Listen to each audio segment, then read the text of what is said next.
अपने भक्त, अपने पुत्र, अपने पिता की बात न मानकर आप इनकी बातों पर विश्वास कर रही हैं मां।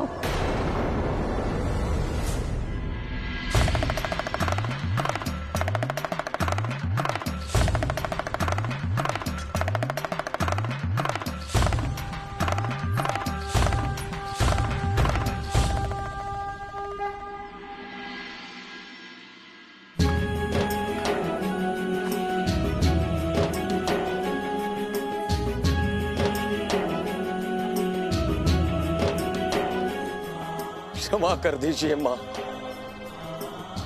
मेरे कारण आपको क्रोधित होना पड़ा, परंतु मैं पुनः प्रयास अवश्य करूंगा मां कि आप अपने भक्तों के पास शीघ्र आ जाए।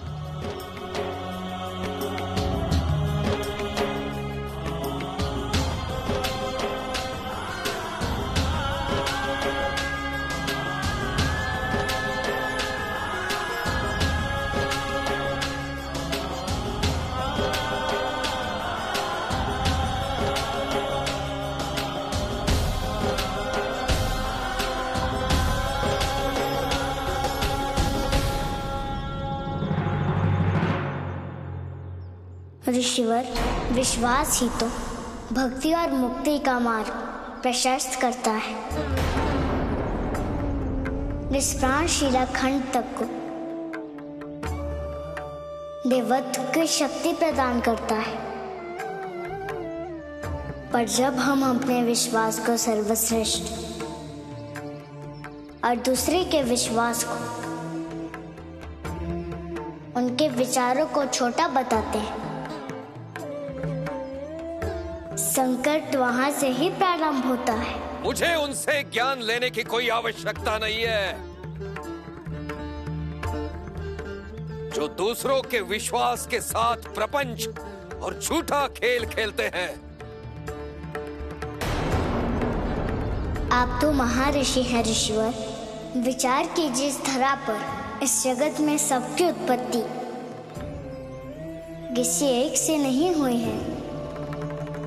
क्या हम सब मनुष्य, देवता, असुर, क्या सबका मूल एक नहीं है ऋषिवर? देखिएगा, जब मित्र की स्मृति वापस आ जाएगी तब वो आपको यही कहेंगे और वो यही समझाने यहाँ आए हैं ऋषिवर। ऋषि कात्यायन, मेरे पुत्र के बातों से आपको अनुभूति हुई होगी। हम कात्यायनी को हमारे साथ लेकर नहीं आए हैं, ये स्वयं अपनी इच्छा से हमारे साथ आई है। और जिस दिन ये स्वयं अपनी इच्छा से वापस लौटना चाहेगी, मैं इसे आपके पास लेकर आऊंगी। मैं इसे नहीं रोकूंगी और ना ही मेरा पुत्र इसे रोकेगा।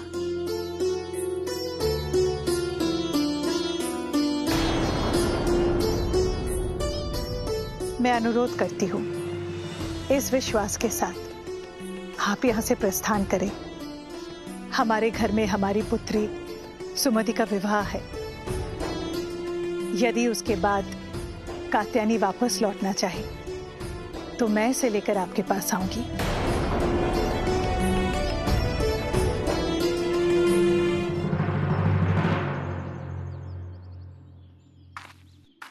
मेरी दोनों योजना विफल हो गई।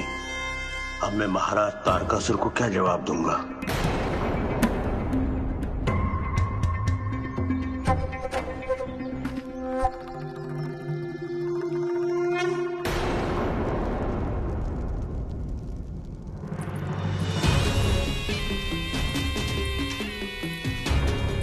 क्या बात है तारका, तेरे मुख पर इतनी अधीरता क्यों है? माता, अभी तक कोई आया नहीं है, किसी का कोई समाचार नहीं है। न वो दंडपानी आया है, न कात्यायन का संधि प्रस्ताव। और ना ही वो अजामुखी। कहां चले गए सब? अभी तक आए क्यों नहीं? तारका, अजामुखी किसी शिव भक्त को अपना अस्त्र बनाकर बाल शिव को पराजित करने गई है। परंतु कोई शिव भक्त उसका अस्त्र कैसे बनेगा माता? उसके रूप जाल से।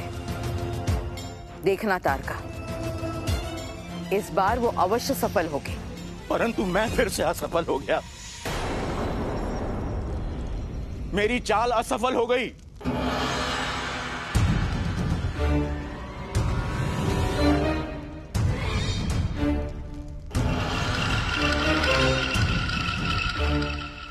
मुझे दंड दीजिए महाराज, कठोर दंड दीजिए। लीजिए लीजिए ये कोड़ा और मुझे मार मार कर लहू लुहान कर दीजिए असुरराज। पहेलियां मत बुझाओ, बात बताओ क्या है? अन्यथा कोड़े की जगह तुम्हारी गर्दन पे मेरी तलवार होगी।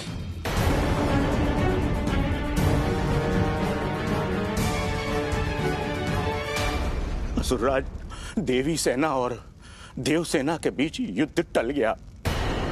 परंतु क्यों, कैसे?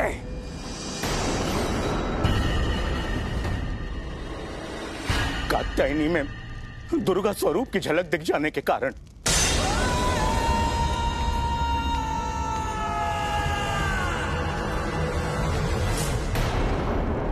विस्तार से बताओ दंडपानी। असुरराज, युद्ध आरंभ ही होने वाला था, तभी कात्यायन की पुत्री वहां पहुंच गई और सबने उसमें दुर्गा का क्रोधित रूप देख लिया और उस रौद्र रूप को देखकर सब लोग शिथिल पड़ गए।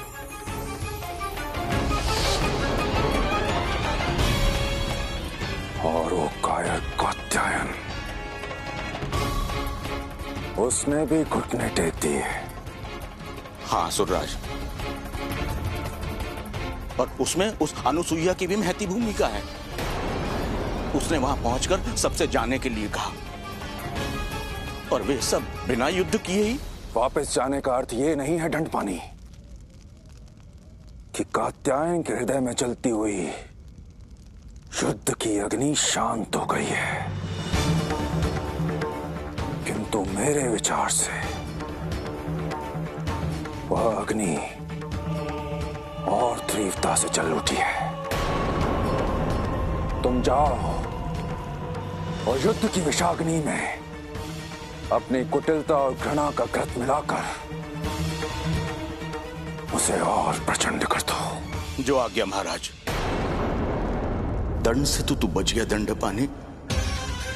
अब तेरी भलाई इसी में है कि तू यहां से शीघ्र निकल जा। अच्छा महाराज।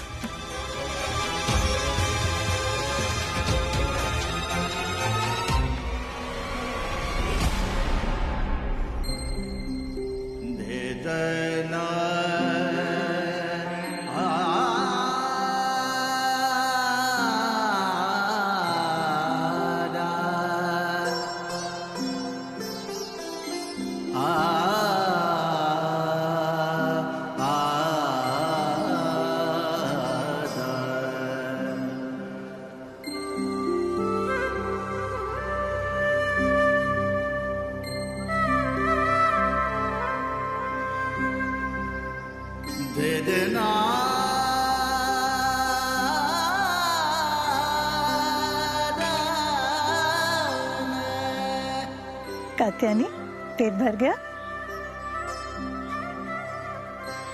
मैं तुमसे एक बात कहूं, तुम्हें अपने पिता पर क्रोधित नहीं होना चाहिए। माता पिता का स्तर ईश्वर से भी ऊपर होता है। ये वही छतनार वृक्ष है जिसके छांव में हम पलकर बड़े होते हैं, योग्य बनते हैं। पिता की कठोरता केवल बाहरी कठोरता होती है,